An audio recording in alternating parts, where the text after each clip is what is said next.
Hello and welcome to Toad Rolls Dice. We're finally back after self-enforced, I guess, exile. I don't really know what happened. I've had no time. I've been focused on the other channel, trying to get ahead of myself a little bit, and we finally are. And as you guys know, I'm still feeling out what this is going to be, and I have plans. I've got a few things I want to do this week. And yeah, so expect more content. Hopefully we're going to get back to that same couple of videos a week that I wanted to do minimum, as we build into, hopefully, much closer to the 1.0 launch of Toad Rolls Dice. But we do have something fun to talk about today, and Necromunda stuff is amazing. All the stuff that we've seen recently has been pretty cool. So how about we just take a look at this new reveal? So this is Silberlant Sevos, a new character. No secrets are safe, from Silberlant Sevos, the greatest whisper merchant of all. I mean, he looks kind of cool. He's like a weird, messed up Professor X. I do like this. Very, very cool design. This is a resin model. I'm pretty sure that's confirmed in the article. But let's just read through this, shall we? So the agents of House Delac would have you believe that they are Necromunda's premier information brokers. But nothing could be further from the truth. In the bowels of the great hives, freelance whisper merchants ply their trade in secrets and rumours, and none command as much fear and respect as the one known simply as the Infotek. A former House Van Saar ganger named Silberlant Sevos.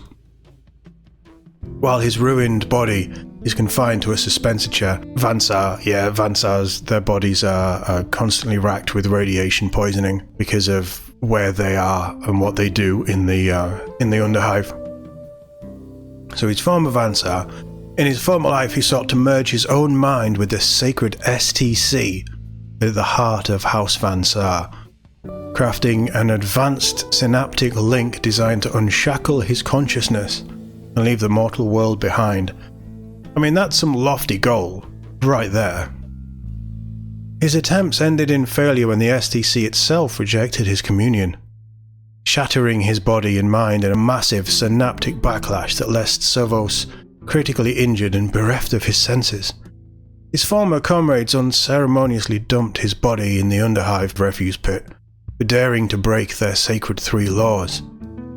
And while he lay there dying, Sevos realized that his experiment hadn't totally failed. He could see and feel the electric soul of the hive around him, and even manipulate a clade of nearby maintenance servitors.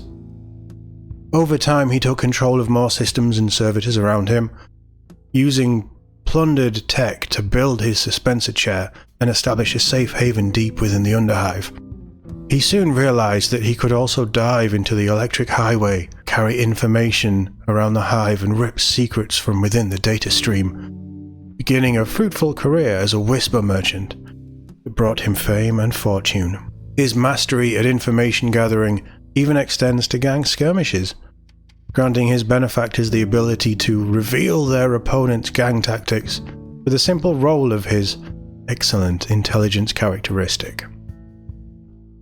Vox Hack. This is a double action, and make an intelligence test. If passed, your opponent must reveal all gang tactics they have generated. If the test is failed, your opponent must reveal a random gang tactic. I mean, okay, interesting. Sevos isn't a natural fighter, however, and will need to be protected from harm while he digs through enemy secrets. Such services are uniquely valuable, and he's well worth the credits. Credits that fund his ultimate goal of returning triumphant to the House Van Saar stronghold and resuming his attempts to merge with the sacred STC. And it just confirms there as well, it's a new resin miniature that will be released shortly. I've seen that picture before. It must be in the Van Saar book, but I don't know the name Silberlant Sevos. Really cool backstory. Necromunda is just so cool. I really want to do some Necromunda on the channel when we're properly up and running. I think it's a mad model. I I kind of love it. It looks super messed up. It's obviously it's as gross as you want it to be, but it's wacky. And the fact that he isn't a fighter, he just hacks things and like gets information. I'd love to see his proper profile. I don't know if it doesn't say that it's out.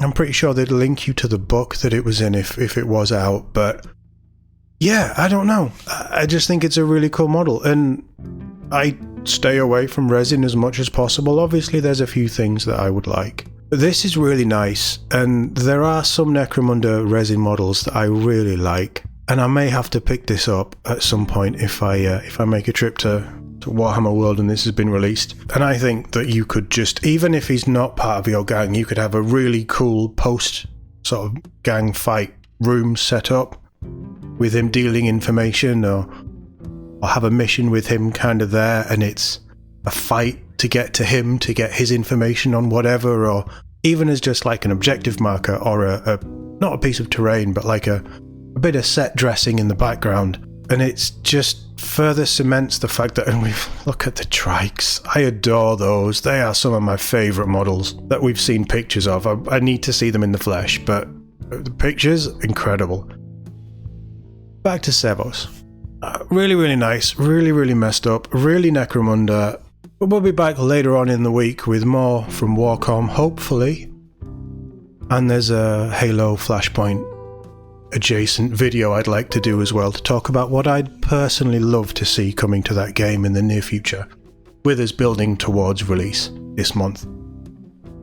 As always, let me know what you think in the comments. Thank you very much for watching. I'll see you all in the next one.